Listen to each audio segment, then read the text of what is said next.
Salut tout le monde et bienvenue pour ce nouveau numéro de Biathlon en live, le premier podcast uniquement consacré à l'actualité du biathlon et qui vous est proposé par l'équipe de biathlonlive.com.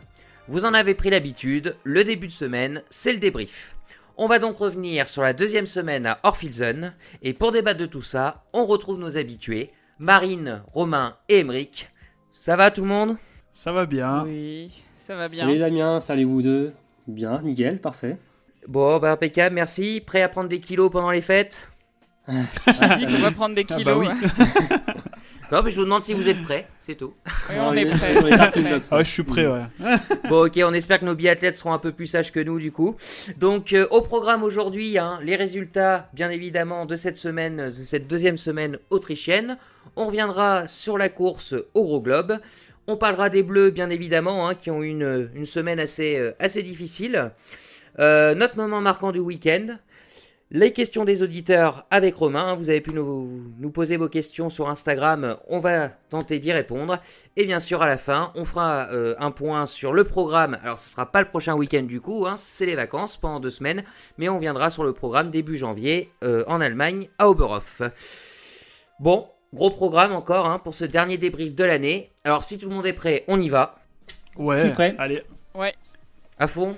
Allez, c'est parti. Jingle.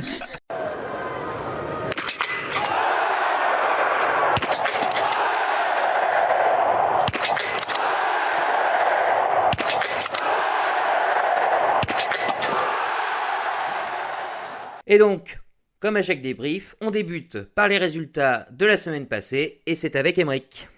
Alors, cette fois-ci, ça va être assez rapide, puisqu'on a eu des doublés sprint-poursuite chez les hommes comme chez les dames, avec la victoire chez les dames de Thierry Lecoff, et chez les hommes de Sturla Holm-Laigrid. Et enfin, pour conclure ce dernier week-end de 2020 avec les toutes dernières courses des Mastart, nous avons eu la victoire de Martelsburg-Reuseland chez les dames, et la victoire de l'Allemand Arne Pfeiffer chez les hommes. Merci Émeric. Alors, est-ce qu'il y a une victoire qui a le plus retenu votre attention qu'une autre ? Marine, on t'écoute. Alors moi, j'ai retenu la victoire d'Arne Pfeiffer sur la Mastart. Voilà, c'est une victoire à l'expérience. Il tire à 20 sur 20. Une victoire de Roublard. C'est ça, une victoire de... il a mérité, il a bien tiré, il a bien skié, il a bien résisté à Ponsiluoma dans le dernier tour, qui pourtant est un des meilleurs skieurs cette saison. Donc voilà, moi je retiens cette victoire-là. Ok, merci Marine. Émeric ? Moi, ça sera le doublé de Thierry Lecoff, qui, en plus de faire 2 belles courses, avec de très beaux tirs, elle vient se replacer un peu pour le classement général de la Coupe du Monde, et ça me fait plaisir de la revoir tout devant. Bien la dernière semaine de décembre de compétition. Elle avait fait le même coup l'année dernière, il me semble, au Grand Bornand. Au Grand Bornand, elle avait fait le triplé, ouais. Elle n'avait pas passé même très le très triplé, loin. ouais. Pas loin du perfect, ouais. Ouais, Ok, mais ok. très heureux de la revoir rejouer devant. Merci Émeric. Romain ? Et moi, ce sera le quadruplé norvégien sur le sprint homme, qui ont donné véritablement un coup de massue sur la tête de leur adversaire.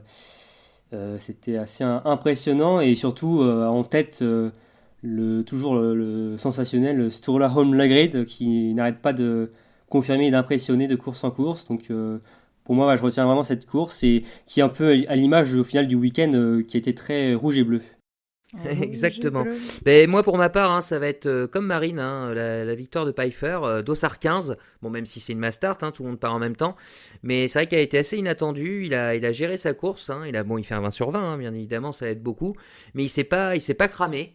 Sur les tours, il a suivi le rythme. Et justement, je pense que c'est ce qui a fait la différence avec Ponsiluoma sur la dernière boucle. Et j'ai chapeau à lui, vraiment. J'ai été très, très surpris et agréablement surpris de cette victoire. Voilà, donc pour les résultats et la course, ce qui a retenu notre attention, on passe à la course au Gros Globe. Pas mal de choses à dire. Tout d'abord, on va faire le point sur le classement général, que ce soit chez les hommes ou chez les dames. Émeric, on t'écoute.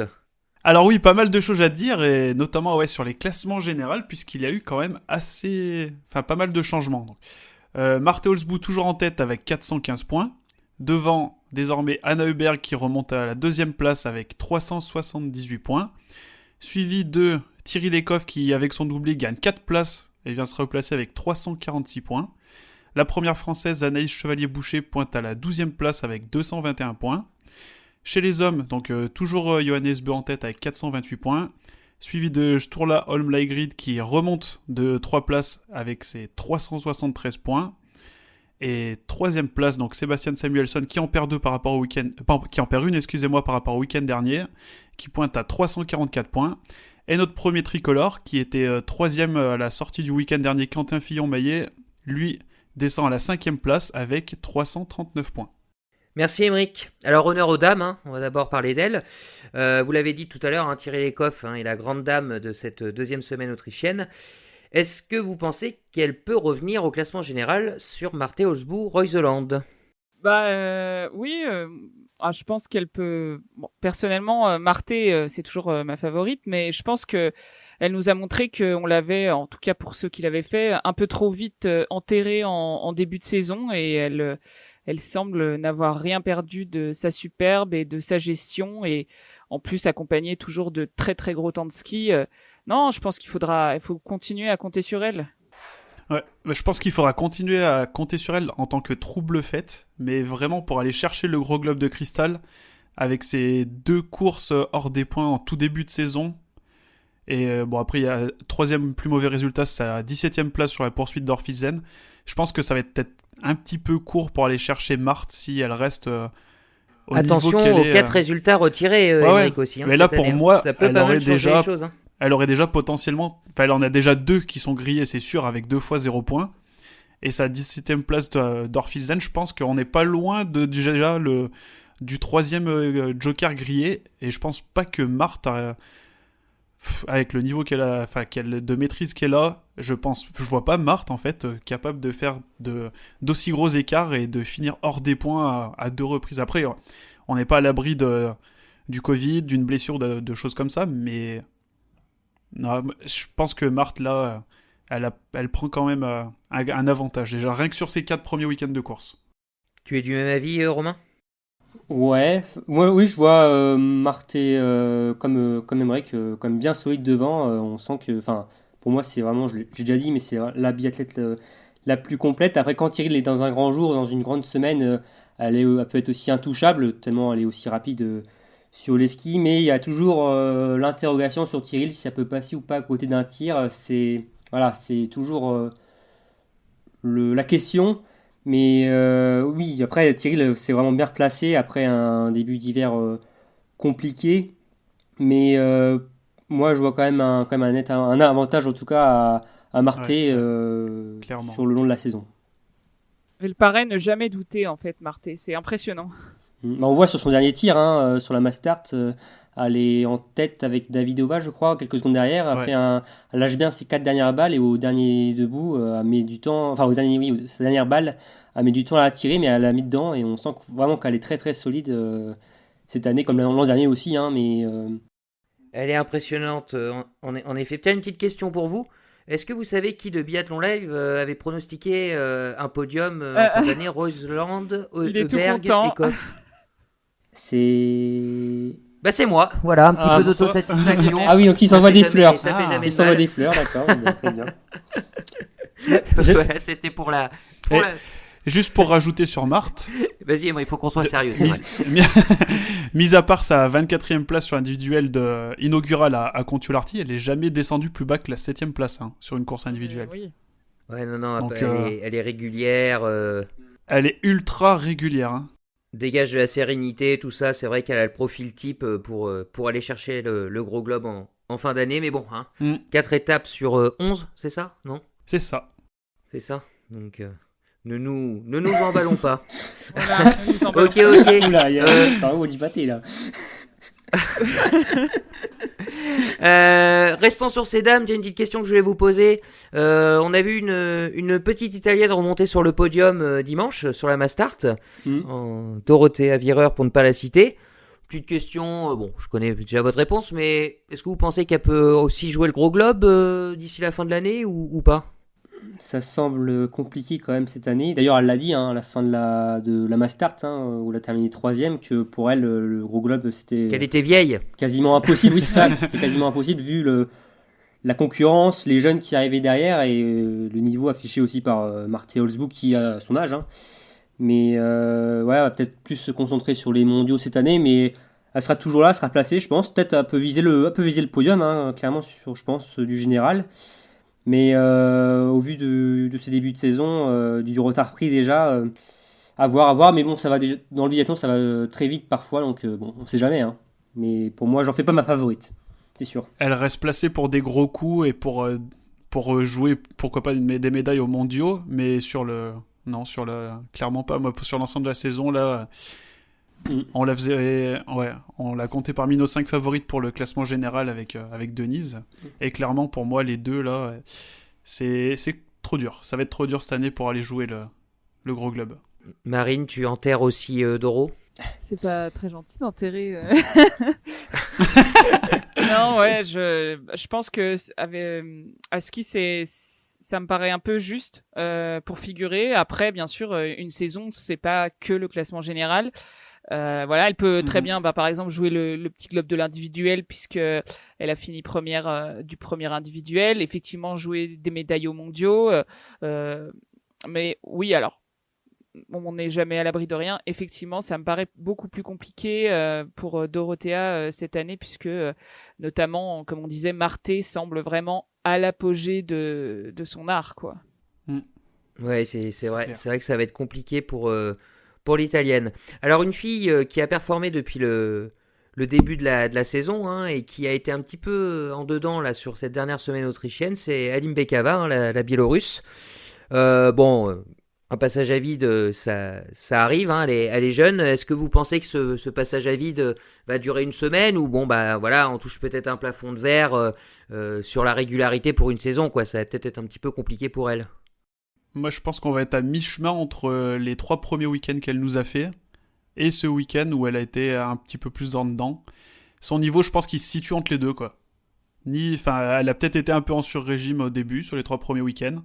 Et elle l'a payé un peu là, surtout au niveau du tir, hein, parce que sur les skis, ça se voit pas. Elle a même skié plus vite ce week-end que les 2 week-ends d'avant, mais c'est au niveau du tir, elle a perdu presque 10% de réussite au tir. Mais je pense que son niveau va se situer entre les deux. Et, bon, le top 5, peut-être top 8, par là à peu près. Je pense pas bien plus haut. Enfin, entre 5 et 8. C'est très précis. Toujours très précis sur les chiffres, Émeric. Non, Ok, Marine, tu es du même avis? Alors moi, je pense effectivement, elle a fait donc un excellent début de saison que effectivement également personne n'attendait, avec des progrès à ski assez exceptionnels et un niveau de tir. Quand je regarde ces statistiques, effectivement, par rapport à la saison dernière, c'est 15% de plus de réussite, donc 15% c'est énorme. Ouais, Mais je pense que effectivement, elle manque un peu d'expérience et elle a pas énormément de départs en Coupe du Monde non plus, donc et elle reste encore jeune, donc pour toute une saison, ça me semble compliqué, mais faudra compter sur elle. Elle me semble assez sûre au tir et à mon avis, elle va pas s'effondrer totalement et voilà, elle sera toujours présente dans le haut du classement, mais pas forcément vouée à rester sur le podium du général, enfin le top 5 en l'occurrence là, et puis elle a perdu déjà donc de nouveau son dossard bleu, donc mais bon, en tout cas le dossard bleu ça peut être un bel objectif pour elle. Un top 8 quoi. Oui, un top 8, oui, un top 8 si tu veux. Enfin voilà, oui. Romain, le top 8 aussi pour toi? Ah, je dirais peut-être le top 9,5 peut-être. Top 12. Top 12, non mais ouais, pourquoi pas le dossard bleu, même s'il est bien prisé. Hein. Faut se mouiller un peu les gars. Même s'il est bien prisé, mais c'est vrai que on s'attendait pas à un tel début de saison d'Alim Bekava. C'est comme une belle surprise, c'est la belle surprise de ce début d'hiver. Voilà, un peu baissé de pied cette 4e étape, mais aussi parce que il y a quand même 4 semaines de compétition aussi, il faut mettre ça en avant, et que je pense que pas mal de biathlètes étaient un peu cramés. Elle n'était pas cramée hein, sur les skis, elle a skié encore plus vite ce week-end que le week-end ouais, d'avant. mais après, oui, c'est mais fatigue mentale aussi. Il y a la fatigue mentale, oui, c'est ça que je veux dire pareil. Ouais, donc c'est surtout de la fatigue et il y a mentale. les jeunes, et bon, elle n'est pas forcément prête à manque d'expérience pour jouer devant, et bon, après elle a fait comme une très belle poursuite, hein. Elle a été terminée 31e du sprint, elle a terminé 11e de la poursuite si je dis pas de bêtises. Bon voilà, elle est quand même solide, mais voilà, on a un peu lâché, mais c'est quand même une première belle surprise et un bon début de saison pour la Biélorusse. Bah, Qui, franchement, on va voir, on espère, voilà, au vu on a hâte de de voir ce que ça va donner au Oberhof. au vu de ce qu'elle a fait, enfin les saisons précédentes, on peut même dire que sa saison elle est déjà réussie. Elle a fait ses premiers podiums en Ah oui, carrière, une première victoire, victoire en carrière. Sa saison, voilà, elle est déjà belle quoi qu'il se passe Mhm. après. Mais bon, je pense qu'elle voudra plus, enfin en tout cas, continuer sur sa lancée et Bien sûr, Maintenant qu'elle a goûté au toujours, podium, elle toujours va plus. vouloir y C'est retourner. ça, exactement. c'est un peu addictif les podiums, il paraît. On y prend vite goût. Ok, merci Romain. Donc tu parlais d'une belle surprise de début de saison pour la Bélarus. Ça nous permet de faire une transition sur les hommes justement avec l'autre belle surprise justement dans le biathlon masculin. C'est Sturla Lagrid, le Norvégien, qui a réalisé le doublé donc à Orfilsen, lui, il confirme, il confirme. La deuxième semaine avait peut-être été un petit peu plus compliquée. Non, c'était sur la première peut-être après son sprint où il avait fait quelques mauvais résultats. Mais voilà, encore une fois, il est jeune. Pardon, Émeric ? Non, je disais, il est, ouais, ça compte sur l'arty, oui, il a eu un peu plus de mal sur le Ouais, deuxième week-end, il me semble. d'accord, mais il a Sur reconfirmé les deux derrière sprints, en et tout cas. il est deuxième du classement général. Il n'a pas l'air de vouloir s'effondrer. Donc la question que je voulais vous poser, c'est est-ce que vous pensez que ça peut être le principal concurrent du Johannes Beu pour le gros globe chez les hommes ? Ah bah s'il maintient ce niveau-là, c'est sûr qu'il pourrait être une certaine menace pour son coéquipier, hein. Franchement, c'est quand même une sacrée sensation. On s'attendait pas à voir ce tour-là, Holmlagrid autant être. En fait, c'est l'homme de ce début de saison, hein. Alors, Johannes Beu est peut-être le leader du général, mais pour moi, enfin, je sais pas ce que vous en pensez, Ouais, Marine ouais. et Émeric, pour moi, c'est C'est clair. le biathlète de ce début de saison, hein. 3 victoires, les autres n'en ont qu'une. Mm. Et même, enfin, je trouve qu'il a une telle expérience. Enfin, il est jeune sur le circuit, il a que quelques courses en Une Coupe du telle Monde. sérénité. Ouais, une telle Quin- sérénité, c'est. 15 départs en Non. Coupe du Monde, le gars. Il avait que C'est 4 départs, je impressionnant. crois, en Coupe du Monde avant cette Quin- saison, hein. Ouais, 15 départs. Non, mais moi, alors, il est impressionnant, mais au vu effectivement de sa faible expérience, Ouais, c'est ça. j'émets quand même un doute sur sa capacité à challenger Johannes sur toute la saison. Je veux dire, si c'est le cas, franchement, ce serait vraiment exceptionnel. Faut qu'il arrête sa carrière juste après, hein. Il pourra pas faire mieux. Non, mais Ouais. franchement, en tout cas, il est impressionnant de sérénité sur le pas de tir. Je veux dire, il tire à 94%, là, je vois, et c'est du très très haut niveau. À ski, bah voilà, il skie comme un Norvégien, c'est-à-dire vite. Et Mm. et non, en tout, franchement, pour sa si faible expérience, je trouve que ce qu'il fait, non, mais c'est vraiment hors norme. Ouais, c'est du jamais vu, hein, je pense, on peut dire, hein. Le ratio course-victoire, Ouais, C'est c'est ça. quelque 3 chose. avec un pourcentage de réussite au tir impressionnant. Ouais. Franchement, c'est waouh. Ouais. Moi, je retiens aussi sa sérénité, comme tu disais, Romain. C'est assez flagrant. Puis même, c'est Johannes qui en parlait dans une interview ce week-end. Oui. Et il disait qu'il lui demandait des conseils pour être relax et serein avant une course, quoi. C'est dire, quoi. Il doit y avoir certainement une émulation énorme au sein de ce groupe norvégien, vu les résultats. Tout le monde doit se tirer la bourre et on voit les résultats que ça donne. Ah bah, Tout le monde veut son C'est une podium. dream hein. team là, hein. Là, C'est ça. 4 victoires, enfin 4 vainqueurs différents. C'est quasiment aussi non plus du jamais vu, quoi. Enfin, je sais pas si on a déjà vu ça dans une équipe, en plus en début de saison, quoi. Apparemment non. Ce serait à confirmer quand même, mais c'est vraiment non. Apparemment, ce serait une première. Ouais, bah en plus ils ont fait ça sur 3 premiers week-ends. Oui, voilà, Ouais, donc, c'est même pas sur une saison, quoi. ouais, c'est vraiment une écrasante domination de la Norvège en ce début d'hiver et qu'on s'attendait peut-être au début de saison, au vu voilà, des conditions par rapport à la pandémie, tout ça, des avantages qu'ont eu les Scandinaves, mais là on voit clairement même en Autriche que bon, ils sont au-dessus et que ce soit chez les dames ou chez les hommes, ils marchent sur l'eau depuis le début d'hiver, hein. C'est plus écrasant que Enfin, on savait qu'il y aurait une domination, surtout côté masculin, mais c'est plus écrasant que ce qu'on attendait, j'avoue. Ah oui, et en plus ils ont eu une super glisse sur le sprint qui ont encore plus écrasé ce qu'ils devaient. C'est ça. Donc non mais ouais, franchement dans ce tour-là, Home Grid, c'est la grosse surprise, la grosse sensation, la grosse confirmation. Je sais pas quel terme utiliser, mais il a quoi, il a 23 ans et on C'est un a extraterrestre. encore longtemps s'il continue comme ça, ouais. À voir donc s'il pourra tenir sur toute la saison. Vous avez parlé justement de podium, de record, hein, Aymeric, tu voulais nous faire un petit point sur les podiums en Coupe du Monde cette saison. C'est ça. Donc, à la demande d'une personne de notre équipe, j'ai fait un petit point. Donc, chez les hommes, chose assez, si on peut dire, marrante, on a un seul biathlète qui est monté qu'à une seule reprise sur le podium. Est-ce que vous savez de qui il s'agit ? Mais en équipe de Norvège ou... Non, depuis le début de la saison, il y a qu'un seul, de tous les podiums qu'il y a eu, il y a un seul biathlète qui est monté qu'une seule fois. Tous les autres sont si, montés je sais. deux fois. Les serres. C'est ça. Eric Lesser, c'est le seul de tous les podiumables qui est monté qu'une seule fois. C'était sur l'individuel d'ouverture, que lors de la première victoire de l'Aigrid. Ensuite, du coup, tous les autres biathlètes sont montés au moins 2 fois sur le podium.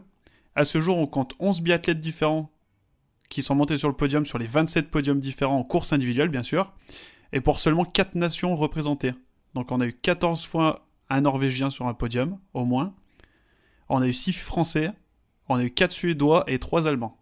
Et chez les dames, c'est un peu plus hétérogène, puisqu'on a 6 nations qui sont représentées sur les podiums, donc à savoir la Norvège, la Suède, la Biélorussie, l'Allemagne, l'Italie et la France. À ce jour, on compte 13 biathlètes différentes sur les 27 podiums possibles. Donc on a 4 Norvégiennes, 3 Suédoises, 2 Allemandes, 2 Françaises, une Italienne et une Biélorusse. Voilà pour le petit point sur les podiums de ces 4 premiers week-ends de course. Merci Aymeric. Une impression particulière sur ce que vient de dire Aymeric ? Vous n'êtes pas surpris ? Non, après on voit, pas qu'en termes de podium, mais qu'il y a beaucoup de variété, je trouve, en termes de vainqueurs, de podium aussi depuis le début de l'hiver, que ce soit chez les hommes que chez les dames. Chez les hommes, on avait beaucoup l'habitude d'avoir souvent deux mêmes biathlètes sur le podium, et cette année-là, on dirait qu'avec la retraite de Martin Fourcade, ça a décomplexé toute une génération, et c'est tant mieux, et ça se tire à la bourre, voilà, c'est bien. Et encore pour étayer un peu tes propos, la saison dernière, au bout de 3 week-ends de course, on était sur... il y avait 20 courses individuelles de courues, cette année on en est à 22. La France avait réalisé 13 podiums la saison dernière, on en est à 10 cette année, pour une victoire cette année et 2 la saison dernière, donc on est loin d'être à la rue par rapport à la saison dernière. Oui. Donc voilà. Ok, merci Aymeric. Bah tiens, tu vas garder la parole, Aymeric, tant qu'à faire. Et tu vas évoquer le classement du dossard du meilleur jeune. Ouais, donc peu de changements, contrairement au classement général chez les dames comme chez les hommes. Donc Elvira Heuberg toujours en tête avec 334 points, devant Dinara Alimbekova avec 326 points, et Ingrid Tandrevold qui récupère sa 3e place en repassant devant Marketa Davidova, et donc Ingrid a 271 points. Chez les hommes, pas de changement. Sturla Grid, toujours premier avec 373 points, devant Sebastian Samuelsson, 344 points, et Johannes Dahle, 340 points. Alors, merci Aymeric.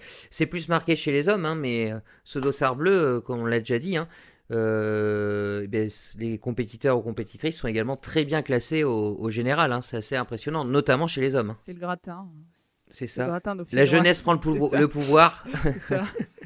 Bah ouais, dans le classement général homme, dans les 4 premiers, les trois du 2e au 4e sont U25, se jouent pour le dossard bleu. Donc il y a une bataille dans la bataille, et c'est une bataille qui est assez intéressante, que ce soit chez les hommes ou chez les dames, avec ma grosse cote, Elvira Heuberg, qui a enfin pris le C'est le podcast de l'autosatisfaction. N'hésitez pas, Marine et Aymeric, si vous en avez à placer aussi. Non, mais ouais, on parlait de ce tour-là et de Dinara comme belle surprise, mais également Elvira Heuberg, c'est aussi une belle surprise et confirmation cette saison. Je sais pas si on l'attendait à un tel niveau. En tout cas, ce coach de tir l'attendait à ce niveau-là.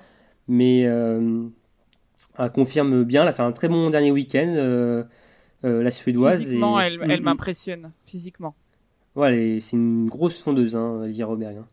Même encore plus forte que sa sœur, quasiment. Donc, elle a Ouais, 21 ans. De saison, elle est plus forte.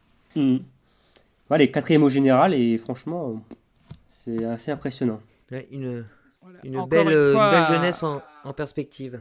À voir, comme tous les jeunes biathlètes, de voir si ça va tenir sur la saison, quoi. Mais il y a tellement de jeunes qu'au final, il y en a qui vont peut-être tenir.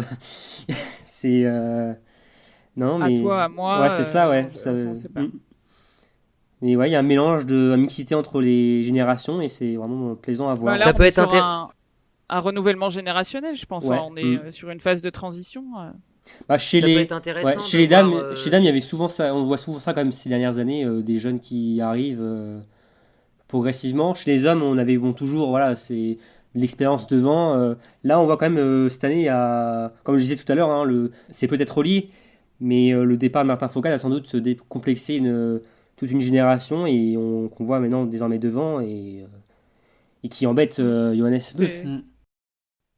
Et ça va être intéressant de voir notamment le comportement de ces jeunes, entre guillemets, à Oberhof, pendant 2 semaines, qui est un site particulier, pas simple. Exotique. Et justement, ça pourrait être de voir s'il passe cette épreuve-là, s'il passe ces 2 semaines allemandes. S'il reste en vie et après s'il ça, les c'est passe ça. sans encombre. Il passe les poteaux d'Oberhof. Ça va...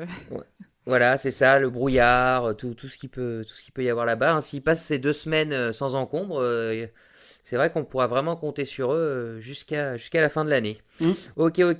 Bon, on va fermer la parenthèse gros globe de cristal. On va passer au 3e sujet, les bleus. On aurait bien aimé en parler dans la parenthèse gros globe, mais bon, on va avoir l'occasion d'en parler tout à l'heure. Ça va être un petit peu compliqué pour cette année.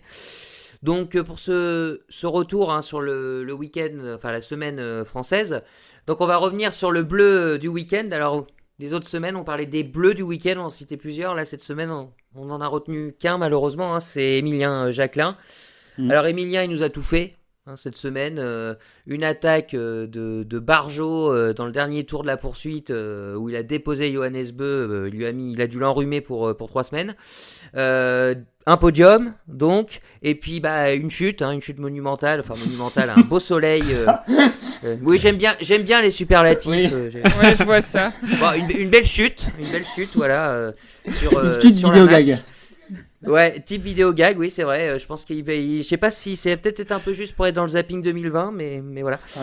Mais en tout cas, voilà, il nous a tout fait. Emilien, qu'est-ce que vous avez pensé de sa semaine, justement, avec tout ça, quoi? C'est sûr que ça a été un peu le rayon de soleil de l'équipe de France ce week-end. C'est le seul Français sur le podium, si je dis pas de bêtises. Donc, on voit quand même qu'il a une sacrée force mentale après être le relais qu'il a planté le week-end précédent. Il a parfaitement su rebondir. Sur le sprint, il a pas pu faire grand-chose face à l'armada norvégienne. Alors, il fait un 9 sur 10, mais même s'il avait fait le plein, il n'aurait pas pu viser plus haut. Enfin, en tout cas, le podium était injouable. Mais voilà, sur la poursuite, il nous a sorti une course de patron extraordinaire. Il mange un à les Norvégiens et après il nous fait cette attaque monumentale, comme tu dis, Damien, C'est vrai stratosphérique. en 2 temps. Il était puissant. Il Tout ce qu'on veut, utilisez tous les mots que vous voulez. Il attaque une première fois où il lâche Christiansen et Ponsiluoma. Johannes, il est là, mais bon, on sent que le cordon, ça ne sert pas à grand chose. Et après, juste avant la bascule, il en remet une et là, Johannes ne peut pas. Il prend un éclat. peut pas suivre. Poser un sac. Après, il a parfaitement su gérer la suite de la fin de jusqu'à l'arrivée, mais ouais, une belle course. Et après, la mass start, c'était un petit peu foufou là. Il y a peut-être une balle de trop où il a sans doute mis un peu trop les gaz pour remonter devant et ça a dû lui coûter après pour le dernier tour. Mais il y a eu cette chute où je pense, sans cette chute, je pense qu'il aurait même pu jouer quand même. Il aurait pu jouer le podium même s'il était clairement. cramé parce que il a quand même une patate, ce qui se perd pas même s'il était cramé. Enfin, il avait un Tarier face à lui, qui a une trentaine d'années, qui a un peu moins de patates, je pense, qui a moins d'explosivité. Doucement avec les trentenaires, Romain. Ils sont bien. Désolé, Damien. Et non, c'est dommage, mais ça reste quand même un bon week-end de la part d'Emilien et C'est sûr que oui, ça a été un peu plus dur pour les autres, mais oui, Emilien, ouais, qui est clairement le français du week-end. Voilà, non. Allez-y, hein, Oui. Ouais. Non, je pense que Romain, t'as fait le tour du sujet. Hein. Il a un peu égayé, enfin, il a même carrément égayé notre week-end de Oui, biathlon. j'ai beaucoup aimé et, le rayon de soleil de la part Ouais. de Romain. Ah oui. Quelle belle Non, c'est métaphore. ça. Hein. Bah, c'est Ça a été en un autre attendant, rayon de soleil. je prends le maximum de soleil avant Burov, tu vois. Il Voilà. maximise On met un peu de lumière dans l'ensoleillement. tout ça. C'est ça, ouais. Ouais. Non, ouais, franchement, rien à dire de plus. Il a été bon. Notre meilleur français du week-end. Marine? Bah oui, bon, de toute façon, je vais pas être bien original, et c'est vrai que son attaque était vraiment impressionnante. Je l'ai trouvé très très très très puissant, et puis c'est pas donné à tout le monde de lâcher dans la bosse. Il y avait quand même du client, donc non, il nous impressionne. Après, voilà, il a fait une semaine régulière, hein, mine de rien, même si il fait entre guillemets qu'un podium, qui est un très beau podium. Parce que c'était pas gagné vu les écarts en temps avec les Norvégiens. Non, il fait une belle semaine, et puis la chute, c'est pas que c'est anecdotique, mais bon voilà, c'est un fait de course. Il y avait peut-être un petit manque de lucidité. Il était quand même, il semblait fatigué dans la montée, et moi personnellement, je pensais pas qu'il pourrait jouer le sprint. Effectivement, ça l'a empêché dans tous les cas de le jouer, mais voilà, un beau bilan pour cette dernière semaine. Et juste un petit truc avant de passer à la suite. J'aurais quand même bien aimé voir un relais ce week-end, et qu'il soit dans le relais pour voir son état d'esprit. Par rapport à ce qu'on disait le week-end dernier, de surtout pas le sortir du relais, parce que psychologiquement, c'est bien pour lui de lui accorder, enfin que les coachs lui accordent encore la confiance. J'aurais été curieux de le voir courir sur un relais ce week-end pour voir ce qu'il en Oui, est. mais c'est bien une mass start aussi. Ça Oui. Oui, c'est bien, mais encore en plus. Alors, Non, mais il y a Ramener déjà eu les, cette course comme biathlètes. ça. On sait qu'ils sont déjà fatigués, mais bon, j'aurais quand même bien voulu les voir sur un relais. bon, on va écrire à l'IBU. On va écrire à l'IBU. Pas de souci. On va, leur ils demande vont de tous rajouter rentrer, ils avant vont le tous Noël. revenir hors Fidjon. C'est ça. Alors, une stat qui fait mal. Alors, Émeric, t'inquiète pas, hein, c'est ma stat à moi. Je vais pas t'en demander une. Elle est pas compliquée. Alors, Romain, tu disais tout à l'heure, c'est le seul podium français française confondu week-end. Je crois bien que Émilien Jacquin est le seul aussi à avoir participé à une cérémonie des fleurs cette semaine, avec sa Ouais, c'est ça. sa poursuite et puis sa master tous les 5e. Aucun Ouais. autre n'est. Donc ça fait un petit peu mal. Et vu qu'on est dans les questions qui font mal, eh bien un autre Français n'a pas vraiment brillé ce week-end, c'est Quentin Fillon-Maillet. Et la question que je vais vous poser, c'est ce qu'on peut dire aujourd'hui, qu'il a vraiment dit adieu au gros globe pour cette saison. Après, bon, pas briller, je sais pas si c'est vraiment le terme, parce qu'il a pas fait de podium, mais il a rien fait de catastrophique non plus. Et en Mais il a plus, pas eu de chance aussi, c'est vrai. Et Il est pas en sorti plus, du top 10, il a pas eu de chance parce que sur la poursuite où il y a le coup de cette cible qui se blanchit pas, même si on lui a retiré 20-25 secondes ça change pas sa place psychologiquement. S'il avait blanchi cette cible, ça aurait pas été la même course. Donc voilà, on pourra jamais 150 savoir. mètres de moins, il aurait pas été tout seul aussi pour faire le tour. Oui, il aurait été au pareil. contact, etc. Donc voilà, il fait une semaine régulière, mais effectivement, pas de podium. Donc, Alors, je te dis pas brillant, mais c'est qu'on parle du gros globe aussi là. Oui, pas brillant par rapport au gros globe. Alors, oui, c'est voilà. Ça, les Norvégiens cette semaine ont été assez dominateurs. Injouables. C'était difficile de se frayer un chemin quand même. Voilà, On parmi eux. Et On se sentait quand même un peu moins bien sur les skis, Quentin. ouais, sur les le skis, week-end. il avait l'air un petit peu moins bien. Parce que derrière la carabine, il y a peut-être une ou deux balles lâchées comme ça, mais sur les skis, on le sentait vraiment moins, pas au niveau qu'il devrait être, en tout cas le niveau qu'il avait affiché le week-end dernier ou l'an dernier, quoi. Et c'est ça aussi qui l'a pénalisé surtout. Lors de la Mastart, justement, il fait une faute comme Emilien Jacquelin, mais Emilien, lui, arrive à rentrer sur le groupe de devant, alors que Quentin, lui, n'a pas réussi. Il n'a pas réussi à faire l'écart, et normalement, Quentin, Il a dit qu'il avait essayé. Ouais. Il a dit qu'il avait essayé, mais que s'il n'y arrivait pas, enfin s'il le faisait, il se cramait pour le reste de la course. Donc c'est assez révélateur aussi. Il n'avait pas la capacité de pouvoir en mettre pour ensuite en garder pour les prochaines courses, pour les prochains tours. et de faire plus de mal après pour les tirs. Mais oui, on n'avait pas un grand Quentin sur les skis, malheureusement. Alors ça fait 3 top 10, mais oui, pour la course au gros globe, ça commence à se compliquer pas mal, et on va voir ce que ça donne à Oberhof. Et bon, après, il va sans doute se projeter sur les mondiaux si ça reste comme ça. Mais c'est vrai que Quentin, ouais, ça compliqué là pour le général, quand on voit la force norvégienne. Ouais. Si je peux permettre de faire un parallèle avec les filles, mais permets-toi. Je pense, tu vois, par exemple, qu'il a quand même plus de chance au général qu'une Thierry Lecoff. Ah ouais. Parce que pour moi, il a grillé moins de jokers. Ouais, mais bon, quand t'as un Johannes Beu devant qui est régulier, pour moi, ouais. Ouais, enfin Marté aussi, elle est régulière. Enfin, oui, mais on dit Johannes, oui, mais bon, il y a moins quand même de garantie avec Marté que sur Johannes Beu quand même. Pas sûr. T'as quand même je suis pas d'accord. T'as quand même 2 gros globes, il a quand même gagné 2 fois, il a battu Martin, il a mis fin à l'hégémonie de Martin Fourcade. Il est sorti du top 7 Est-ce que c'est lui qui a mis fin à l'hégémonie de Martin, ou est-ce que c'est Martin qui avait raté sa saison aussi, hein? Je pense que c'est Martin, c'est Johannes, je pense, qui a aussi appuyé sur le carburant, appuyé sur l'accélérateur aussi pour épuiser Martin mentalement et physiquement sur les dernières saisons, et qui aussi l'a en quelque sorte fait plier aussi, hein, ça fait partie du jeu. Et je pense je suis d'accord avec toi. Moi, je partage pas votre avis. Je suis d'accord avec Romain, parce que Johannes, il est en tête sans avoir vraiment encore montré tout ce dont il est capable.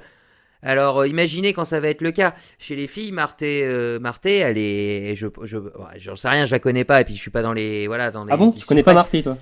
Non, je la connais pas personnellement, mais elle performe quoi, vraiment quoi, à chaque course quoi. On a l'impression que Johannes, lui, il en a encore sous le ski quoi. Hein, donc, non, après je disais que Marté était solide, mais on n'a pas de garantie sur toute une saison entière pour le général du gros globe. Alors elle a fait un bon général l'an dernier, mais ça peut passer des fois à la trappe. Enfin voilà, on sent que Johannes, il peut mettre 1 ou 2 fautes, mais il est tellement sur les skis rapide que à chaque fois, ça fait toujours un top 5 quoi.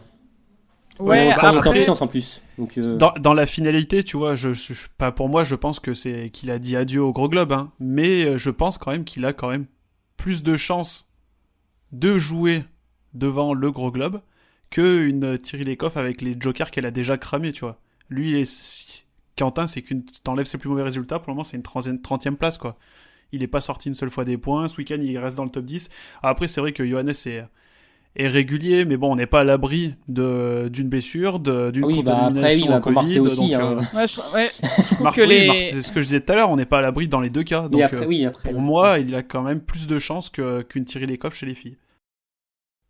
Bon, Emeric s'est permis la comparaison, donc voilà, vous avez vu, le débat s'est enflammé, mais on va revenir, on va recadrer un peu le débat, on parlait de Quentin et du gros globe.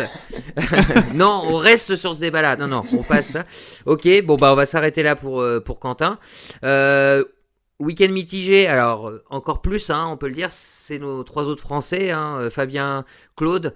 Là, on l'attendait un petit peu plus peut-être par rapport à ces dernières semaines où il avait été très performant. Simon Destieux, on l'a un petit peu perdu hein, par rapport aux 2 dernières saisons.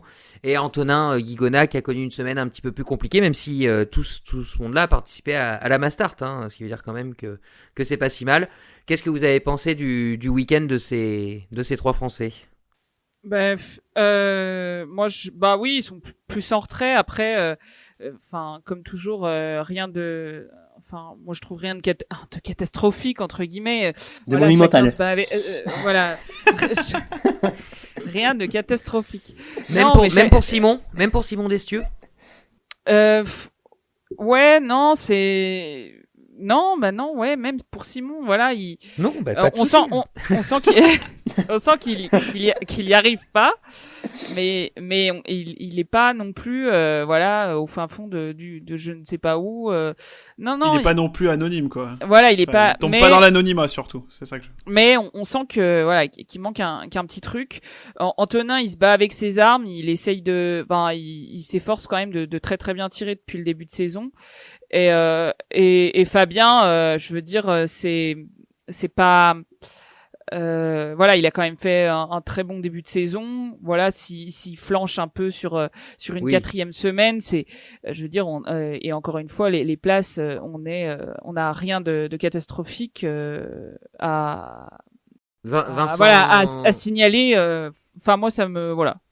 Vincent Vitoz parlait d'un petit problème physique pour Antonin, alors pas forcément une blessure, hein, mais qu'il n'arrivait pas à retrouver son ski, qu'ils n'avaient pas encore trouvé la formule. Hein. Il a perdu son ski, où ça? Dans la neige Ah, oui, bon.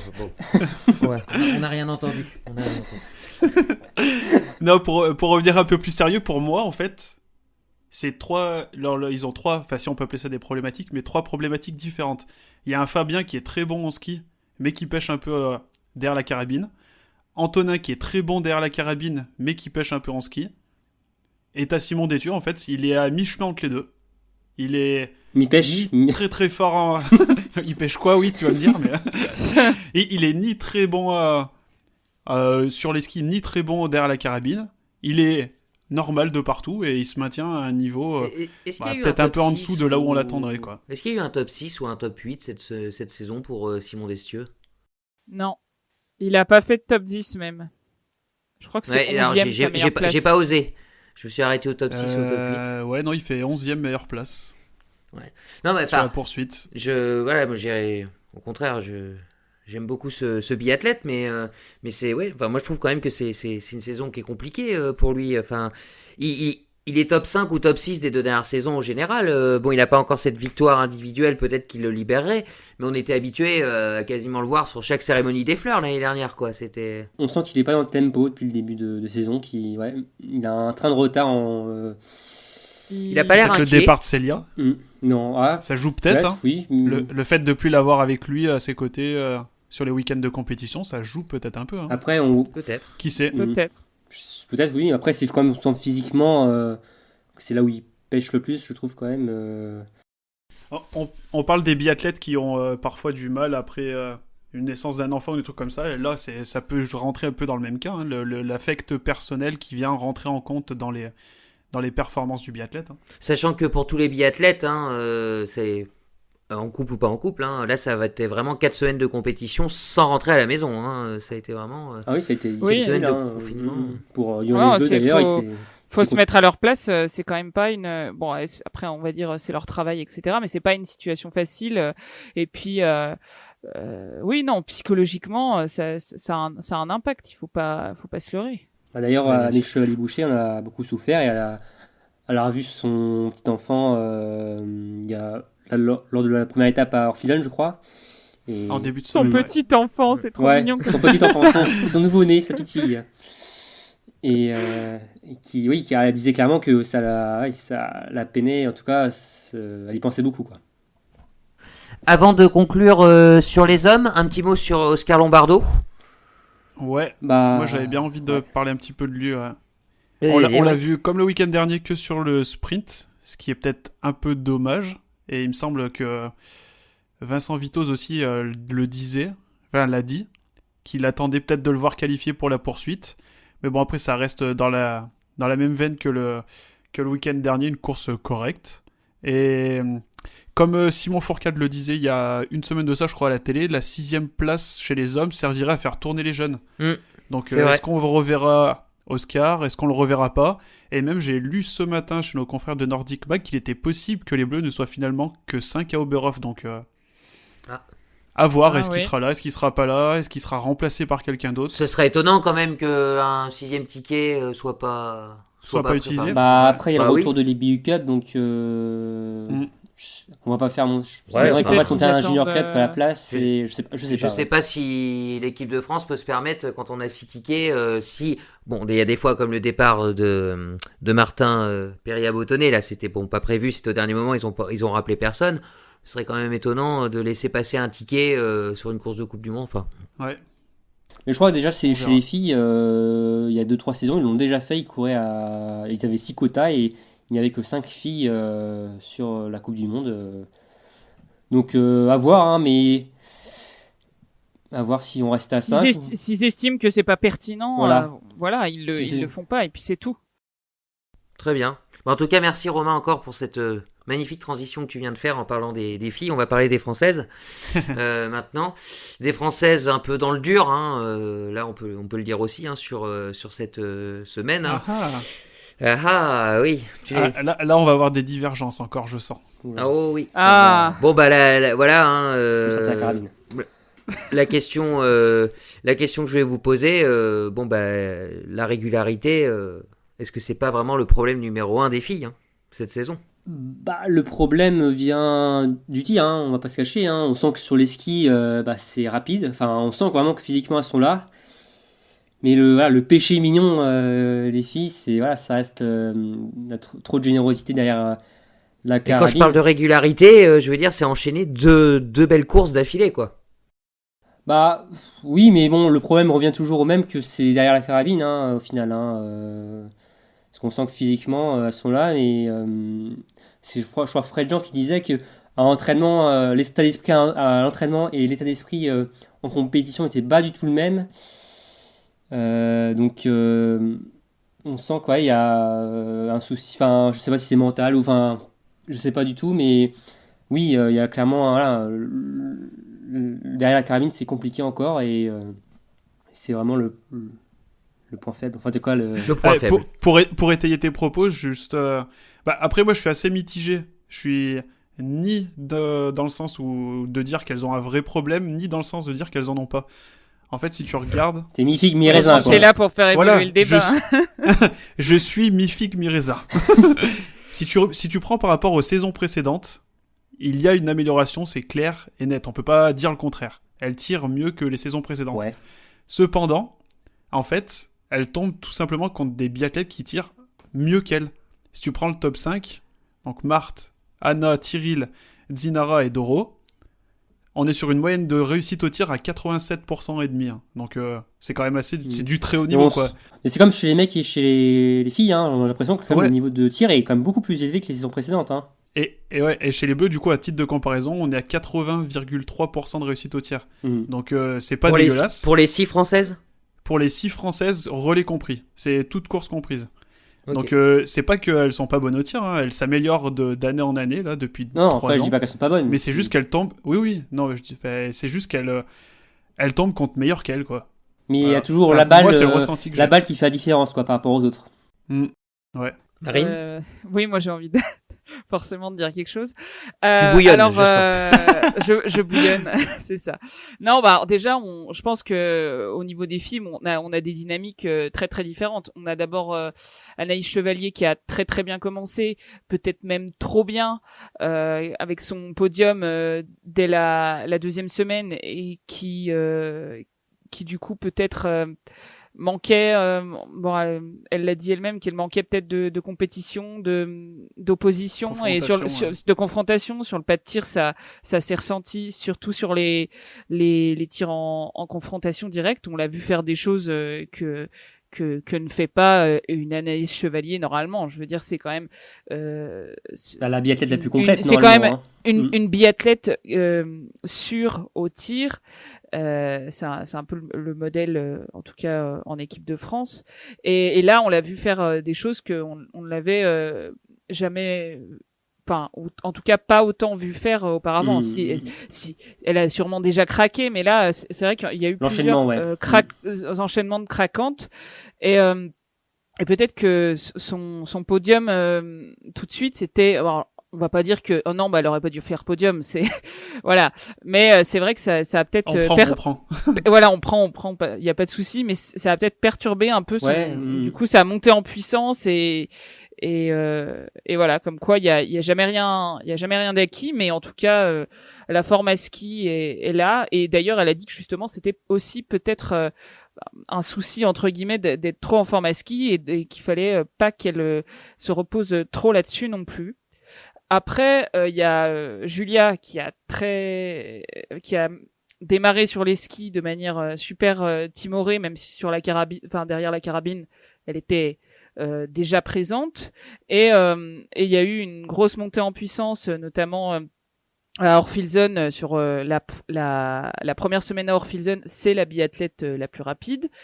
Et elle a quand même fait un podium, donc sur la poursuite.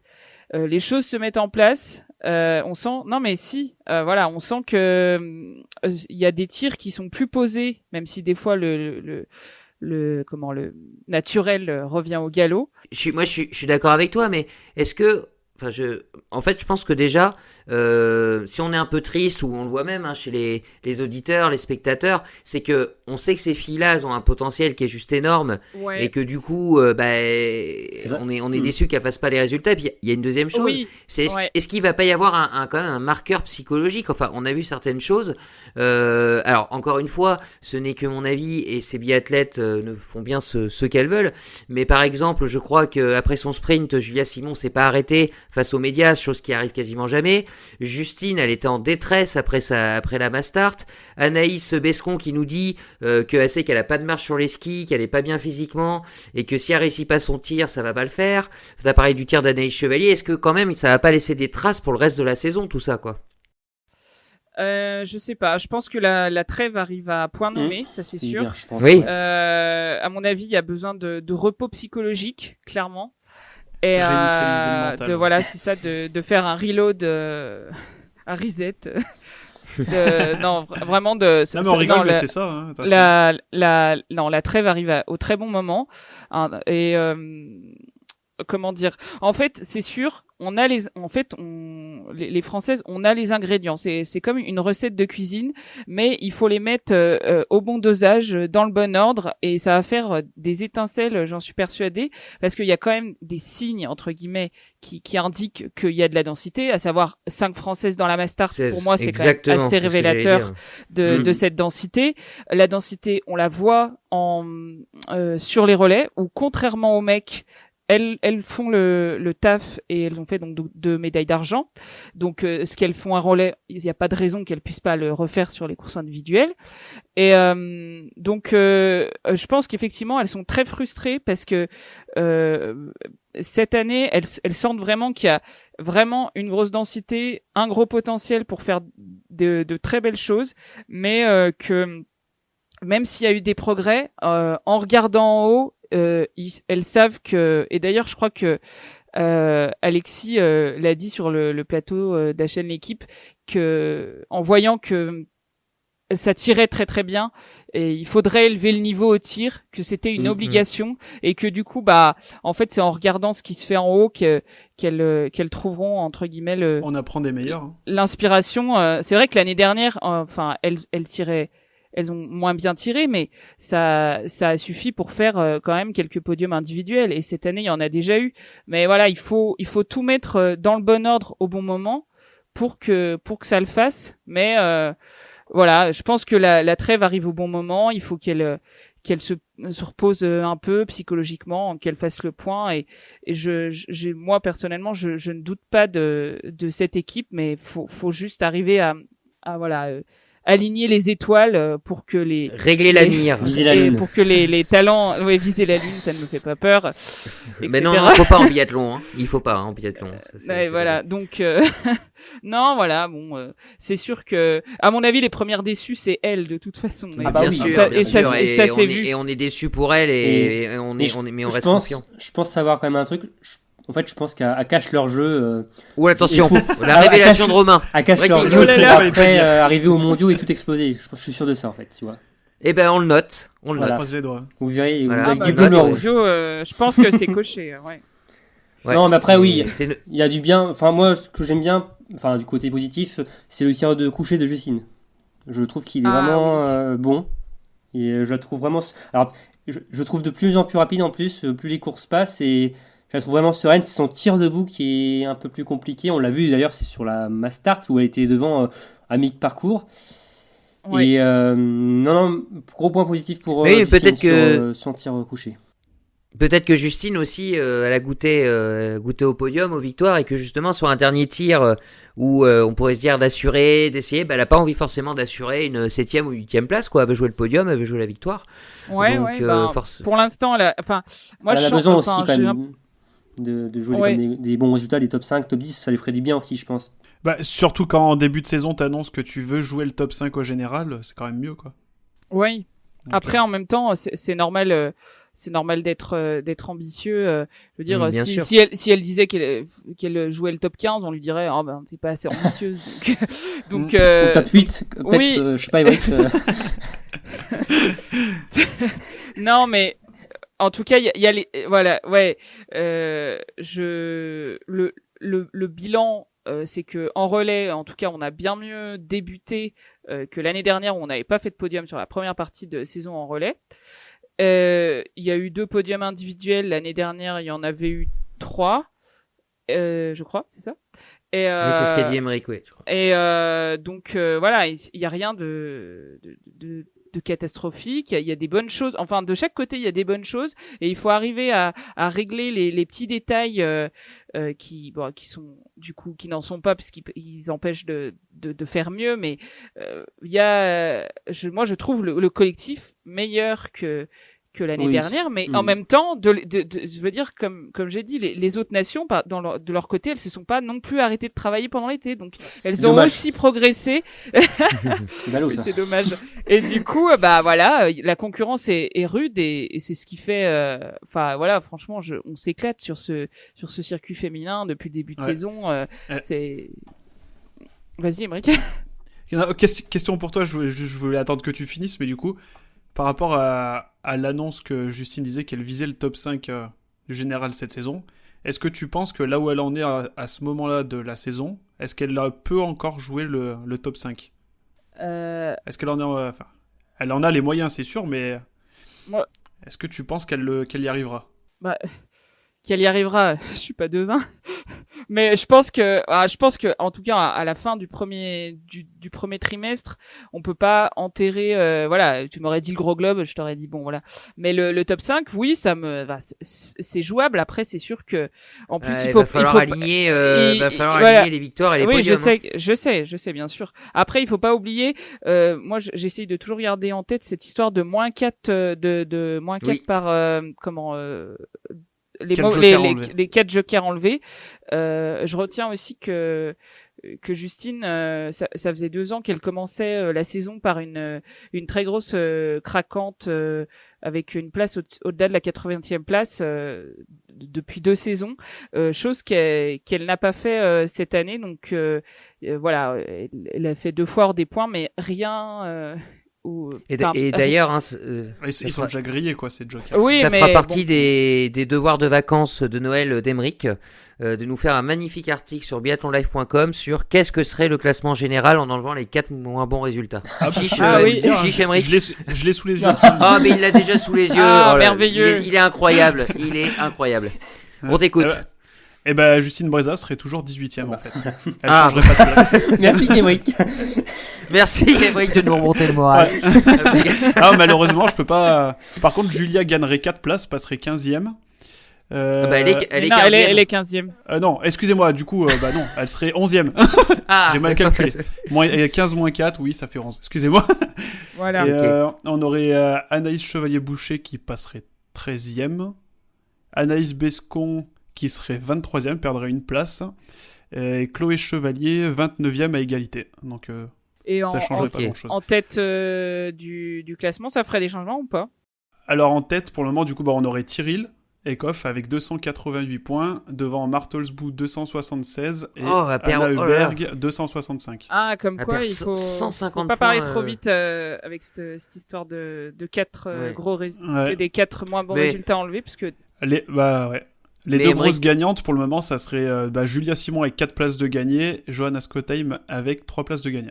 Mais Émeric nous fera quand même un très bel article pendant les vacances de Noël. Oui, y a pas de souci. Vous pourrez lire ce classement. Et chez les hommes, vous le découvrirez en même temps. Ça sera son petit cadeau de Noël pour nos auditeurs. Avant de fermer le sujet des filles... j'ai une stat. Oui, aussi. alors vas-y Avant Émeric. de fermer le sujet des filles... j'avais une autre question sur les filles, mais vas-y pour ta stat. Ah d'accord, tout à l'heure on parlait des 5 françaises en Mastart, c'est une première depuis le Grand Bornand saison 2017-2018. La fameuse victoire de Justine. D'accord. Ah, c'est peut-être un signe. C'est peut-être un signe. C'est un signe. On avait Justine première, Anaïs Chevalier 6ème, Nanas 13ème, Célia 16ème et Marie Dorin 22ème. Okay. Et justement, en parlant de cette Mastart, donc 5 françaises, une dont on n'a pas du tout parlé depuis le début, c'est Chloé Chevalier. qui nous a fait passer un petit frisson sur le sprint, je sais pas si vous vous souvenez, quand elle arrive avec son dossard dans les temps de Thierry Lecoff et qu'elle se présente au tir debout. Bah, jouer un top 5, ouais, je pense. Sur Ah cette bah course, mais... oui. Ouais, bah c'est dommage, mais ouais, Ouais. sur les skis avec Ah les pardon, milieux. non, je sens que la pression on sent que la pression l'a rattrapé. À ce moment-là, sa sœur l'a confirmé d'ailleurs. Ah bah quand tu joues quelque chose sur un dernier tir, forcément là le mental prend le dessus, enfin la pression est... Bah Ah puis oui. c'était bizarre. Alors bon, pas d'ambiance, on le sait, hein, c'est à huis clos. Mais du coup, toute la planète biathlon était focalisée sur le pas de tir, Ouais. notamment Même Thierry, là. Thierry Lecoff, pardon, Thierry. Enfin voilà, on a l'impression qu'elle a eu tous les regards des 100 athlètes, enfin des 70 qui étaient arrivés, tout le monde l'a regardé, enfin ça a dû être un moment assez particulier pour elle. Ouais. Bah c'était encore le petit suspense de fin de course, des fois qu'on a sur certaines courses, mais ouais bah le c'est métier qui dommage. rentre, comme on dit. Hein. C'est ça. C'est ça. Mais voilà, Ça, Chloé c'est- qui continue à progresser. Et La puis belle progression du week-end. Hein. Caroline qui n'a malheureusement pas pu participer à la Mastart, hein, elle était 41e, je crois, était un petit peu déçue. C'était son objectif de début de saison. Mais je pense Mais que ça, bon, peut, bah, ça, voilà, peut rester, on ça s'en peut fout. rester un objectif. De toute façon, rentrer dans le relais et une fois et prendre une Mastart, enfin voilà, c'est pas perdu. Il y a quand même de la progression chez Ouais. Caroline, Sur les skis, de on la sent qu'elle est mieux. régularité. Enfin, il y a du mieux sur les skis, il y a du mieux au tir et ça demande, voilà, il manque, enfin comme un peu pour toutes les filles, un petit peu le petit grain de sel en plus, le petit supplément, mais le groupe est dense. Ouais, tout à fait. Tiens d'ailleurs, Emeric, combien de places a gagné Chloé cette semaine, avec cette semaine autrichienne au classement? Alors, bah, grâce à ces 3 belles courses du week-end, elle a gagné 16 places au général. Elle est passée Et elle de la intègre le top 46e 30. place. Ah, elle a fait un sacré moment. Voilà, c'est ça. Elle intègre le top 30, Ok, passant de la ok, 46e à la 30e place. La Chevalier Rada. Eh oui. D'ailleurs, je sais pas, c'était peut-être la première fois que les sœurs Chevalier couraient ensemble, enfin côte à côte sur une même course, non à la Mastart. Sur une Mastart. En même temps, c'était sa première Mastart en carrière à Chloé. Ouais, c'était aussi sa première, voilà. Donc, Donc, c'est une Donc première. oui, La question, elle est vite répondue. J'ai pas pris beaucoup de risques, Damien, je vous l'accorde. On fera devoir à Noël le nombre de courses en commun entre Chloé et Anaïs. si tu veux. Ok, chacun aura des devoirs, c'est nos cahiers de vacances de Noël. Bon allez, on va refermer le sujet bleu. On va passer sur notre moment marquant du week-end. Hein, vous le savez, chaque semaine, on vous donne le moment qui nous a le plus impressionné ou pas d'ailleurs. Hein, on vous écoute, les amis. Romain, tiens, vas-y. On en a déjà parlé longuement tout à l'heure, c'est l'attaque d'Emilien. Donc bon, je vais pas m'éterniser dessus, hein, mais c'était pour moi le moment où j'ai bondi de mon canapé pour, Quand il s'est mis à marcher sur la neige. c'est ça, il a marché sur la neige, c'est ça, ouais. Exactement, et c'était voilà, un moment voilà, où on a vibré, voilà, en tant que supporter français. Les amateurs de cyclisme n'auraient pas renié cette magnifique attaque. Hein. C'est vrai qu'en bah, deux temps... On s'aurait cru dans le col du Stelvio en plein mois d'avril, là. mais plutôt même. Ah. Et Ouais, c'est ça. non, c'était vraiment impressionnant et de pouvoir lâcher voilà, Johannes. Il y a déjà Fabien qui l'avait fait il y a quelques semaines à Concho, mais une très belle attaque pour un. Ça va très être beau un podium. challenge dans l'équipe de France. Lâcher C'est toujours Johannes. aussi kiffant. Le lâcher de Johannes. Le lâcher Le lâcher de Johannes. C'est un sport national maintenant. ça veut dire. Ok, merci Romain. Marine? Et ben moi, j'ai noté comme moment marquant, j'ai noté la glisse des Norges sur le sprint masculin qui moi, alors elle m'a pas fait mettre debout, elle m'a assis dans mon canapé, mais alors j'étais pas prête quoi. Franchement, j'ai vu que, enfin, les Français étaient bien partis et après qu'on ait vu les temps de ski des Norvégiens, je me dis, mon Dieu, on va pas exister quoi. Franchement, j'étais. Les 3 temps. C'était la course des 3 temps. Les Français, les Norvégiens et puis les Suédois. Ouais. Et heureusement que les Suédois sont pas allés beaucoup plus aussi vite parce que on commençait à se poser la question de savoir si ça venait c'était un problème français ou une perf norvégienne. Et bon, on a très vite vu que c'était le Fart qui avait fait la différence norvégien, quoi. C'est vrai. Emeric? Et ben moi, ça va être pas forcément un fait de course, enfin ça résulte d'un fait de course, mais c'est le fair play Tu me l'as volé. post-course. Le fair play post-course entre les Français et les Norvégiens, donc notamment entre Emilien, Tarier, et puis le petit moment marrant où on a vu Johannes Beu qui est passé derrière la caméra en faisant des grimaces pendant qu'Emilien et Tarier étaient en train de parler devant le micro de Tanguy Kerouas. Ça reste C'était Ouais, c'était un très beau moment, et tu vois, je disais que tu m'avais piqué mon moment marquant, Émeric, mais c'est pas tout à fait au même moment. C'est la première réaction d'Emilien que j'ai bien aimé, parce que même si bon bah il parle d'une éventuelle réclamation, qu'il trouve que c'est pas trop normal, il dit tout de suite, mais là je suis à chaud, je sors de la course, je veux revoir les images. Enfin, il a quand même une lucidité tout de suite. De dire bon bah forcément il est un petit peu agacé et tout, mais il crie pas au scandale non plus quoi. Enfin il veut d'abord voir les images, et j'ai trouvé que c'était c'était de l'énervement fair play en fait. Surtout qu'il dit qu'il aurait sûrement fait pareil à sa place. Donc, oui, non mais c'est vrai. Qui comprend là. Enfin ouais, non c'est vrai que c'est bien. Et après quand on revoit les images, au final voilà, il y a pas eu de geste voilà de. Non. Voilà. Et puis bon, c'est vrai Il y a pas que débat. la réaction d'Emilien peut paraître exceptionnelle par rapport à d'autres sports. Monumental même, je dirais. C'est comme... Voilà, c'est comme... monumental, tout à fait. Mais c'est vrai qu'en biathlon, les problèmes se règlent généralement d'une manière assez fair play. On n'en est pas encore rendu au crachat et ce genre de choses. Ouais, voilà, au crachat notamment. Ok. Allez, on va passer aux questions des auditeurs. Romain, on t'écoute, hein. Tu as donc récolté les questions sur Instagram suite à la seconde semaine autrichienne, et tu nous en as fait un florilège auquel on va tenter de répondre.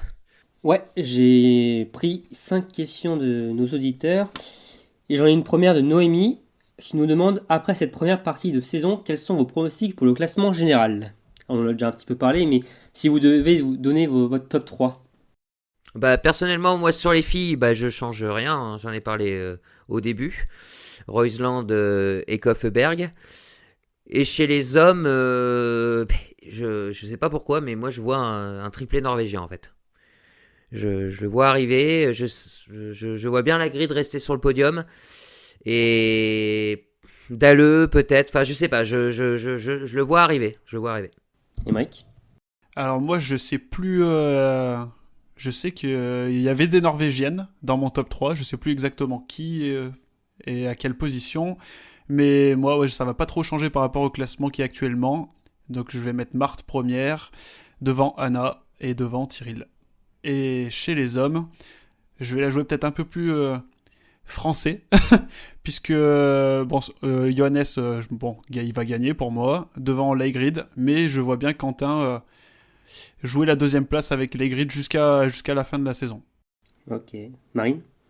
Pour les filles, ça va pas trop changer. Enfin, ceci dit, j'avais mis Denise sur mon podium. Je vais porter la Shkumun pour l'instant. Mais non, ça va. C'est pas catastrophique non plus. J'avais mis Denise, Deuro et Knoten, je crois. C'était non, pas top du 3. tout. Knoten. Non, et on se moque pas de Knoten. Elle a bien progressé. Elle a fait Non, mais bien sûr. Non. Bien sûr. Non, j'avais mis Marté, Denise et puis Doro, je crois. Donc là, je pourrais dire, je dirais peut-être plus Marté, Thierry, Lana. Et chez les mecs, peut-être un peu comme toi, Émeric, avec Johannes en 1 et Quentin qui n'a pas dit son dernier mot, hein. À mon avis, il va quand même tout donner. Et il va se battre avec un Scandinave. Ouais, c'est ça. Il va batailler et peut-être en troisième un Norvégien aussi, ouais. Ouais, ils sont forts. Pas grand-chose à dire pour l'instant. Ok. Alors, prochaine question de Ali. C'est quoi le snow farming? On entend beaucoup ça, parler ces dernières années. Hein. C'est spécialiste. On en a parlé dans un podcast où on parlait de Bessan, à l'époque où ils sont allés s'entraîner là-bas, les équipes de France. En fait, c'est une technique qui on a fait un très bel article justement sur Biathlon Live, vous pouvez aller le relire, avec l'aide de l'Office du tourisme de Bessan qui avait répondu à nos questions. Et en fait, ça consiste tout simplement à garder la neige de fin de saison sous un épais manteau de sciure qui permet en début d'hiver, quand il manque un peu de neige, de pouvoir skier sur de la neige naturelle et offrir des conditions correctes aux biathlètes. Et pas que aux biathlètes, également aux fondeurs. malheureusement, alors c'est pratique, hein, mais c'est de plus en plus coutumier. Hein. Il y a eu pas mal d'étapes de Coupe du Monde l'année dernière et c'est malheureusement aussi le signe d'un réchauffement climatique et des difficultés, notamment pour les stades qui sont pas en altitude. On l'a encore vu à Aufilzen ce week-end, hein, la bande de neige qui était déjà là avant que la neige tombe le week-end dernier. Hein, donc, c'est malheureux, mais c'est comme ça. Mais au moins, ça permet quand même de... Oui. Voilà, et c'est monté en camion, hein, c'est ça, je crois, Émeric. C'est des camions. Généralement, c'est des grands tas de neige sous de la sciure, et puis après que les camions ils viennent récupérer ça, puis ils déchargent sur les pistes. Ok. Alors, troisième question. Alors, on va revenir un peu sur un sujet sensible. Une question de Johan.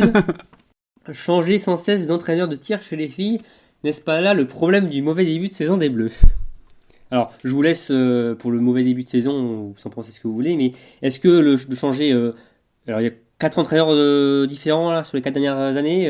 Est-ce que ça ne donnerait pas là le problème de régularité des filles derrière la carabine ?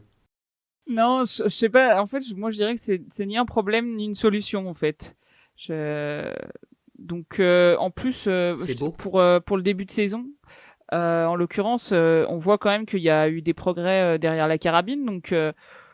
je suis pas sûr que ce soit enfin en tout cas pour cette année-là, ça m'a pas l'air d'être un problème. Je pense que Giacchino il a ramené quelque chose d'intéressant cette année. En tout cas, j'aime beaucoup son discours sur la double faute notamment. Il insiste beaucoup là-dessus sur le fait qu'il faire 4 sur 5 à un tir c'est OK, mais par contre pas de double faute quoi. Et je trouve qu'il y en a moins. Tu le disais, Marine, tout à l'heure, surtout qu'en plus, apparemment, à l'entraînement, ça se passe pas trop mal. Enfin, l'été, c'est pas trop mal passé, non ? Oui, l'été, dans Julia, elle nous a fait un 25 sur 25 à Wiesbaden. Voilà, ça, j'ai l'impression qu'il y a eu du progrès chez pas mal de filles. Donc non, pour moi, c'est pas un problème. Ok. Alors, 4e question d'Étienne. Au terme des 4 premières étapes, qui sont pour vous les 2 leaders de l'équipe de France ? Alors, le leader masculin et féminin. Le leader moral, pour moi, c'est chez les hommes, c'est Quentin. Ouais. Voilà. Après, peut-être que le leader fantasque, entre guillemets, qui fait peut-être un peu plus vibrer ou choses comme ça, ce serait Emilien, mais peut-être plus par les résultats, enfin, l'impression qu'il laisse sur les résultats. Mais au niveau des hommes, enfin pour moi, Quentin reste le leader incontestable. Chez les filles, Joker. Alors là,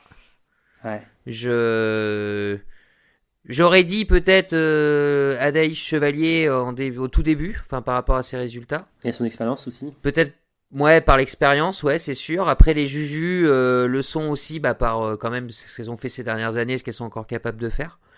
Et puis Anaïs, elle, par encore plus l'expérience, quoi. Peut-être moins le résultat. Enfin, c'est compliqué chez les filles, je trouve, de dégager quelqu'un. Ouais, le leadership, c'est aussi un truc qu'il faut vouloir. Hein. Un leader, c'est pas quelqu'un qu'on impose. Tiens, toi, tu vas être leader. Il n'y a pas de capitaine en biathlon. Et c'est vrai que. Je sais, côté masculin, je suis assez d'accord. Quentin, parce que il dégage quand même une sérénité, une stabilité malgré tout. Et il assume ce rôle un peu aussi. Ouais. Voilà, il est dans le, j'allais dire dans l'assumance, mais ça n'existe pas. L'assumation. Voilà, il se cache pas de cette envie en tout cas. Chez les filles, je sais pas s'il y a quelqu'un qui a vraiment envie d'être leader, mais au niveau de la personnalité, j'aurais bien vu Julia. Parce que par exemple, Anaïs Bescon, si elle avait voulu être leader, on le saurait quoi. A priori, j'avais lu des interviews comme quoi elle se sentait pas leader. Je sais pas vous, mais on le saurait. Dans la génération où elle était peut-être pas la génération Marie Dorin et toutes les filles, elle était peut-être pas la leader du coup de ce groupe-là, donc ça n'est pas venu peut-être naturellement de devenir leader quand c'est elle qui a repris le flambeau en étant la doyenne du groupe actuel, quoi. C'était la même dernière relayeuse sur les dérolés chez les Françaises ? Non, il y a eu Justine et puis il y a eu Anaïs Chevalier. Parce que parfois, c'est voilà, le leader de l'équipe aussi, c'est souvent le dernier relayeur. Donc on aurait pu faire un comparatif par rapport avec ça. Mais là, justement, ça rejoint un peu ce qu'on disait, c'est qu'il y a eu deux personnes différentes, quoi. Ouais. Après, ça dépend. Chez les Français, enfin chez les mecs, c'était Martin en 2, c'était lui le leader. Donc c'est pour ça que moi j'ai trouvé que dans l'attitude et dans le discours qu'elle avait eu en interview, la façon dont Julia avait replacé le relais à Orphilsen. Enfin voilà, je me dis qu'il y a peut-être un truc à creuser entre guillemets. Après, faut-il qu'elle en veuille? Elle est encore beaucoup dans une phase d'apprentissage. Elle a pas autant d'expérience même que Justine ou forcément Anaïs Chevalier, Anaïs Bescon. Donc je sais pas, mais voilà, le leadership c'est beaucoup de choses. C'est pas un statut facile et donc ouais, chez les filles, j'attends de voir. Et effectivement, pas Anaïs Chevalier à mon avis.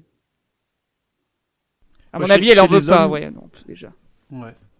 Chez les hommes, moi, je pense que, je sais pas si c'est le leader de l'équipe, mais je pense que Antonin Guigona a une voix importante dans cette équipe, du fait d'être le doyen déjà par l'âge, et puis, je sais pas, moi, quand je le vois à la télé, j'ai l'impression qu'il me fait ressentir quelque chose que j'ai pas avec les autres. Je sais pas, après, c'est peut-être que mon ressenti à moi, mais il a quelque chose pour moi il a un côté leader d'équipe mental, je pense. Après, c'est la barbe. Le leadership, des fois, ça peut être, je pense, un peu, j'en sais rien, mouvant selon les périodes, où des fois, t'as des voix qui peuvent s'élever pour rebooster le groupe ou je ne sais quoi, que finalement, t'as pas vu venir, et parce que à cette période-là, la personne en question se sent bien, qu'elle a envie de prendre le leadership, ou en tout cas à ce moment-là de s'exprimer, de se sentir pas pousser des ailes, mais je sais ça peut très bien changer, je pense aussi. Enfin, je sais pas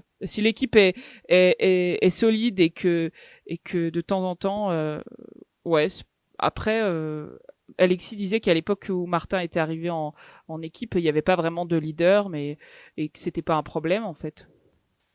Est-ce qu'il y a besoin d'en chercher un? Alors, on va passer à la dernière question d'Aurélie. Alors c'est une question d'ailleurs qu'on s'était posée la semaine précédente et qui était adressée à toi, Émeric. Donc, Émeric, est-ce que tu sais désormais qui imprime les dossards? Eh bien non, j'ai pas trouvé réponse à la question d'Aurélie. Une colle pour Émeric. Il y a pas de statistiques de danse pour ça va. Pourtant, j'ai pas réussi. Mais ça, donc, ouais. Oui, pourtant il y a des chiffres sur ça. Ça me tracasse. Je trouverai avant la fin de la saison. Aurélie, chers auditeurs, si jamais vous le savez, n'hésitez pas à le laisser en commentaire, bien évidemment. On paye l'apéro à celui qui trouve la réponse. Alors Marine paye l'apéro, du coup. Ça va motiver les gens là. N'hésitez pas. Ok. Non mais ça serait intéressant à savoir, à trouver réponse à cette question. Bon, en 2021, on aura cette réponse, on vous le promet. Ok, merci Romain pour ces questions. Je crois qu'on a fait le tour. Ouais, c'est tout pour les questions des auditeurs. Ok. Et ben tu vas garder la parole, Romain, parce qu'on va faire un point donc sur la prochaine étape. C'est les vacances pour nos champions. C'est foie gras et dinde. Ouais. C'est ça la prochaine étape. C'est ça. On va pas rentrer dans leur on va pas rentrer dans leur intimité, bien évidemment, même si on a entendu différents commentaires, notamment des coachs, où ça va être compliqué au niveau de tout ce qu'on sait, la crise sanitaire, les mesures barrières. Neil Chevalier l'a dit, il dit c'est bon, ça fait 4 semaines qu'on est isolé, on va pas rester enfermé chez nous pendant 2 semaines et voir personne. Donc voilà, on espère que tout le monde sera là, mais en tout cas, il y a un programme. Et Romain, tu nous le présentes pour cette année 2021, cette première étape. Alors je ne sais pas si c'est un programme monumental, mais en tout cas, les biathlètes seront de retour le 8 janvier. Alors oui, normalement c'était le 7 janvier, mais l'IBU a décidé il y a quelques jours d'avancer, de reculer en tout cas, de retarder d'un jour le sprint dames au 8 pour des raisons sanitaires. Et donc le 8 janvier, nous aurons droit à 2 sprints, un sprint dame et un sprint homme à 11h30 puis à 14h15. Ensuite le samedi, nous aurons des poursuites dames et hommes, midi 45, 14h45. Et le dimanche, nous aurons droit à des relais mixtes, 11h30 le relais mixte traditionnel et à 14h40 le relais mixte simple. D'accord. Voilà pour le programme. Donc Romain, tu viens de nous annoncer qu'on allait passer 2 semaines sans biathlon, c'est ça? C'est ça, exactement. Alors, pour ceux qui ont Eurosport, il y a le show de Schalke. Alors, ce sera pas à Schalke, mais ce sera à Ruhpolding cette année. Alors, d'ailleurs, je sais même pas si c'est diffusé officiellement, mais logiquement oui. Mais ça se déroule le 28 décembre pour ceux qui ont l'habitude de regarder ce show. C'est des courses en équipe, en binôme. Alors, il n'y a pas de Français cette année, mais il y a des beaux noms comme Dorothée Avireur, Lucas Hofer. Il y a Denis Zerman et Bénédicte Dole. Donc un beau plateau. Et oui, sinon, il faudra attendre le 8 janvier pour le retour de la Coupe du Monde. Ok, bon bah on va être patient. Et puis d'ailleurs pour vous faire patienter, hein, vous aurez pendant ces vacances droit à un autre podcast, hein, un quiz, un grand quiz où il y aura Romain, tu seras là, Émeric, Marine, Aurélie, moi-même, voilà. Hein, donc n'hésitez pas à l'écouter hein, et à répondre aux questions en même temps. Donc je ne vous en dis pas plus, hein, je vous laisse un petit peu de suspense. En tout cas, merci à vous trois pour vos éclairages sur cette dernière semaine de biathlon en 2020. Merci, chers auditeurs, hein, de nous avoir écoutés. Comme d'habitude, n'hésitez pas à nous laisser vos commentaires, à liker ce podcast, à le partager, enfin à dire tout ce que vous voulez. On se retrouve très vite pour un nouveau numéro de biathlon en live. Romain, Émeric, Marine, bonne fête. Bah ouais, bonne fête à vous. Bonne fête à toi. Ouais, merci, puis bonne fête aussi à vous, chers auditeurs. Hein. Prenez bien soin de vous. Et donc, à très bientôt pour un nouveau numéro de biathlon en live. Ciao. Salut. À bientôt.